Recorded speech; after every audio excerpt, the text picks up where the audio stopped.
Ciao ragazzi, oggi stiamo rifilando i cipressi che abbiamo davanti a casa. Con il tagliasiepi passiamo e gli giriamo intorno, tagliandoli per bene, perché quando crescono troppo ci sono i rami che tendono ad andare in fuori e poi vedete si formano dei buchi, e quindi appunto bisogna passare a tagliarli in modo che crescano in modo ordinato.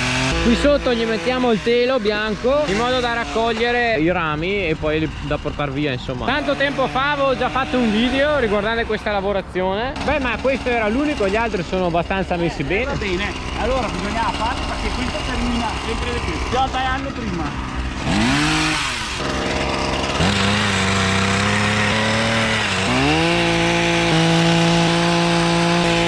Mi sembra di essere un barbiere, taglia i capelli. Bisogna stare anche un po' attenti a non fare troppo vicino alla pianta, perché sennò si fanno i buchi davvero. Soprattutto questi qua che anche bisogna tagliarli pochissimo. Era quello là un po' più il problema, ha detto il padre. Ascolta, sei andato a prendere il trattore dopo da caricare tutti i rami? Sì, ma il trattore sei andato a prenderlo? No. Allora adesso faccio un time lapse fin quando non finiamo tutti i cipressi, e dopo andiamo a prendere il trattore, il Centauro 70 con la pala per caricare i rami e da portare via, insomma, ecco.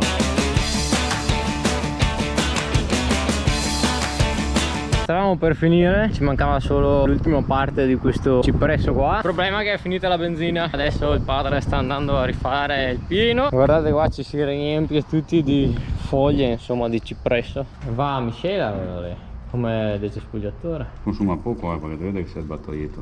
Hai già pieno? Perché non gliel'hai fatta prima? Era quasi pieno. Hai detto che c'era poca benzina? Ah, perché per quello che l'abbiamo usato?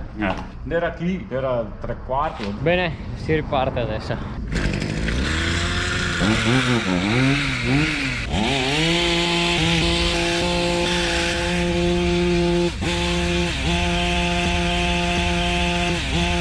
Adesso bisogna andare a prendere il trattore da caricare i rami, appunto. Dove li porti? Ah, sì, vabbè, ma per 5 minuti, cioè. Perché il padre mi ha detto che un anno che ha fatto lo stesso lavoro, insomma, ha lasciato lì il teli per andare a mangiare a mezzogiorno, e dopo è tornato al pomeriggio e ha trovato, insomma, già il giardino bruciato, perché il sole andava contro il telo scaldava l'erba e ha seccato l'erba in poche ore. Allora adesso per sicurezza li ha tirati via dal giardino. Secondo me è un po' esagerato. Porta te, viceversa. Buono, adesso si porta tutto là. Portiamo a posto il tagliasiepi qua nel capannone. Dopo non lo so con cosa andiamo, su forse con l'ape, vediamo.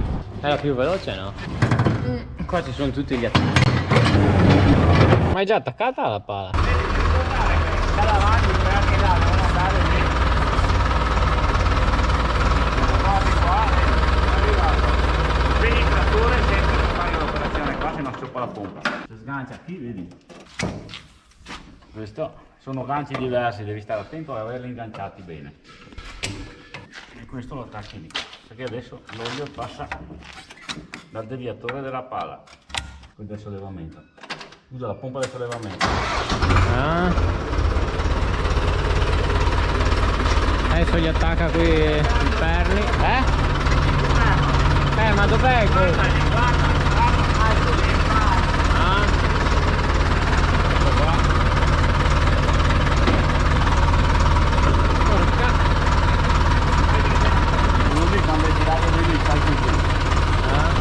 Così avete visto anche come si attacca la pala del Centauro 70.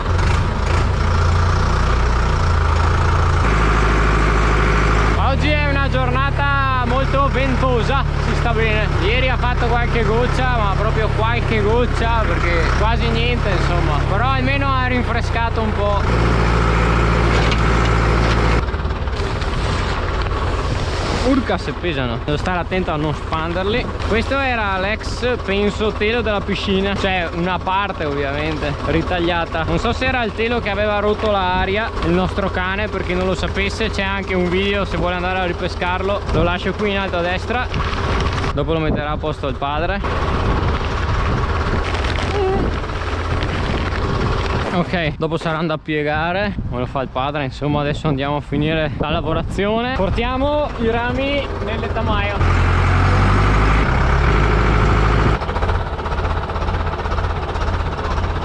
È il trattore, va bene? Dopo devo portare giù il trattore perché il serve al padre va a portare via il vetro all'isola ecologica. Ma andiamo piano che c'è la strada.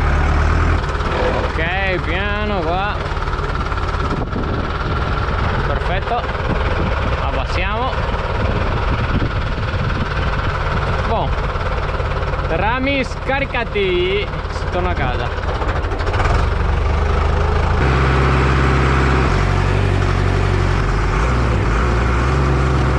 Siamo arrivati a casa, fine della corsa. Buono, fermiamoci, così avete visto anche come si stacca e si attacca la palla davanti. Noi ci vediamo alla prossima puntata.